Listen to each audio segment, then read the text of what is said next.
बारामतीची जागा ही राष्ट्रवादी लढवणार हे अद्याप ठरलेलं नाही असं सांगून भाजप नेते हर्षवर्धन पाटील यांनी बारामती लोकसभेची जागा राष्ट्रवादीची हे गृहीत धरू नका असा इशाराच राष्ट्रवादीला दिलाय। महायुती जागा लढणार पण राष्ट्रवादीच्या घड्याळ चिन्हावर लढणार हे निश्चित झालं नसल्याचं हर्षवर्धन पाटलांनी म्हटलंय।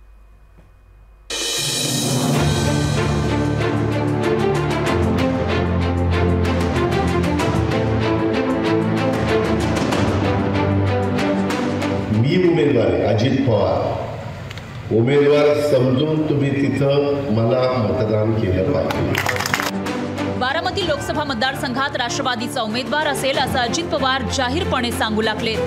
एक प्रकारे बारामती लोकसभा मतदारसंघात अजित पवार यांनी प्रचार सुरू केला, पण अजित पवारांनी बारामतीची जागा गृहीत धरू नये असा इशारा त्यांचे राजकीय प्रतिस्पर्धी आणि भाजप नेते हर्षवर्धन पाटील यांनी दिलाय। बारामतीचा लोकसभेचा उमेदवार महायुतीचा असेल पण तो उमेदवार घड्याळ या चिन्हावर लढेल असं ठरलेलं नाही असं हर्षवर्धन पाटलांनी म्हटलंय।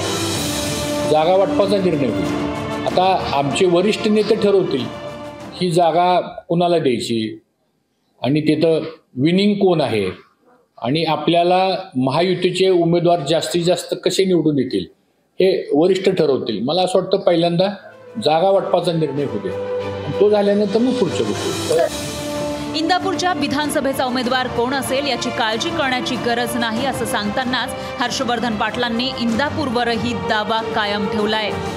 दुसरीकडे अजित पवारांनी लोकसभा निवडणुकीआधी प्रचार सुरू केल्यानं घरातीलच उमेदवार सुप्रिया सुळेंविरोधात रिंगणात उतरवणार असल्याचे संकेत मिळाल्याचं रोहित पवारांनी सांगितलं होतं। अजितदादांकडनं हे अपेक्षित नव्हतं। खरं तर मला माहीत नाही असं का होतंय की जे दादा आम्ही पाहिलेत, ज्या दादांना आम्ही ओळखतो ते फार वेगळे दादा होते आज असं बोलावं लागेल। राष्ट्रवादी काँग्रेस आता महायुतीत आहे, त्यामुळे अजित पवार म्हणतील तोच उमेदवार असेल असं नाही। अजित पवारांच्या मनात काहीही असो, भाजप आणि शिवसेनेचंही त्यांना मत विचारात घ्यावं लागणार आहे। बारामतीची जागा राष्ट्रवादीला सहजासहजी मिळणार नाही याची चुणूक हर्षवर्धन पाटलांनी दाखवली आहे।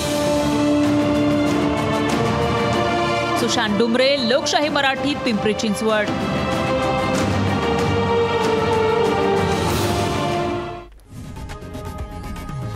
लोकशाही मराठी ऐका, पहा, जागरूक रहा।